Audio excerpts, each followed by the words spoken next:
बाळा, रडू नकोस. तुला वाटतंय ना की आता सगळं संपलं आहे. ज्यांच्यासाठी तू मनापासून जगलास तेच आज तुला सोडून गेले. ज्यांना आपलं मानलं त्यांनीच तुला एकटं केलं. रात्रभर तू हसण्याचा प्रयत्न करतोस, पण आतून मात्र पूर्ण तुटलेला असतोस. बाळा, जीवनात प्रत्येकाला दुःख मिळतं, पण प्रत्येकाला स्वामींचा आधार मिळत नाही. जेव्हा सगळे साथ सोडतात तेव्हा फक्त एकच हात कायम पाठीशी उभा राहतो, आणि तो म्हणजे आपले श्री स्वामी समर्थ.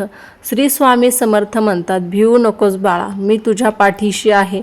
म्हणून हारून जायचं नाही. लोकांनी आपली साथ सोडली म्हणून आपण तुटून जायचं नाही, तर अजून नव्याने उभं राहून आपण आपल्या हिमतीवर उभं राहायचं असतं. कुणाची साथ नसली तरी आपल्याला देवाची साथ असते. म्हणून आता डोळ्यातले अश्रू पुस, कारण तुझं दुःख संपवायला श्री स्वामी समर्थ स्वतः आलेले आहेत. फक्त विश्वास ठेव आणि श्री स्वामी समर्थांचं मनापासून नाव घेऊन कमेंटमध्ये श्री स्वामी समर्थ नक्की लिहा.